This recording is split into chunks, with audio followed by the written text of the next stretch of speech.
नमस्कार माझ्या मित्रमैत्रिणींनो, तर आज आपण इथे पाहणार आहोत कोबीचे पराठे, एकदम पौष्टिक आणि चविष्ट नाश्ता। तर चला रेसिपीला सुरुवात करूया। तर सर्वात आधी इथे एक कोबी घ्यायचा आहे आणि या पद्धतीने साल काढून घ्यायचं आहे। त्यानंतर स्वच्छ धुवून घ्यायचं आहे आणि कट करून घ्यायचा आहे। त्यानंतर खिसणीने या पद्धतीने खिसून घ्यायचा आहे कोबी। त्यानंतर 5-6 हिरव्या मिरच्या घ्यायच्या आहेत आणि मिक्सरमध्ये बारीक करून घ्यायचं आहे।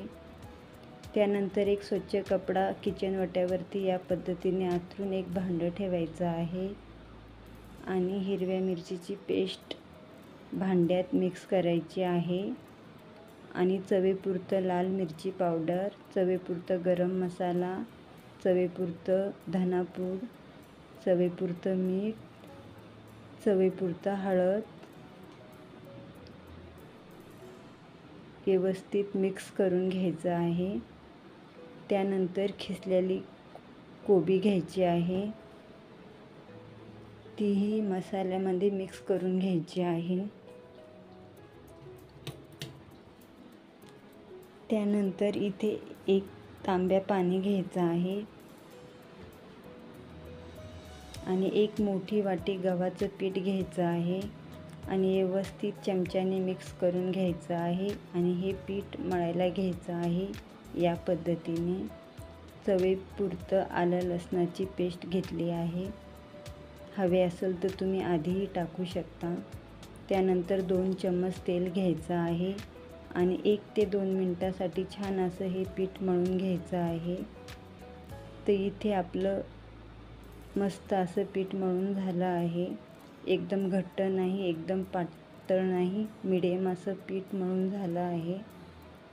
तर गॅस पेटवून त्याच्यावरती एक तवा ठेवायचा आहे।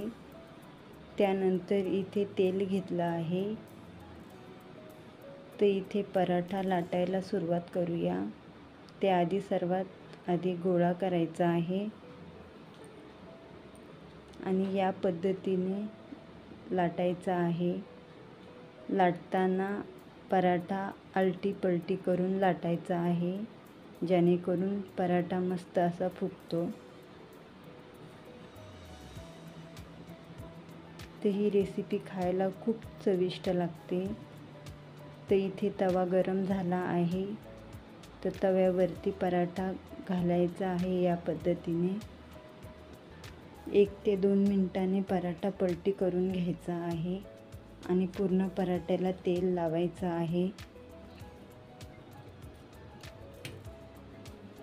त्यानंतर परत 1 ते 2 मिनिटांनी पराठा पलटी करून पूर्णपणे तेल लावायचं आहे।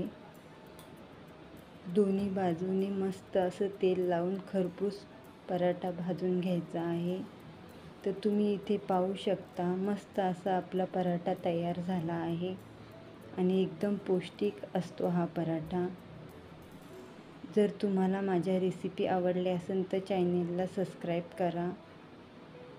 असे छान छान व्हिडिओ पाहण्यासाठी भेटू पुढच्या व्हिडिओमध्ये। धन्यवाद।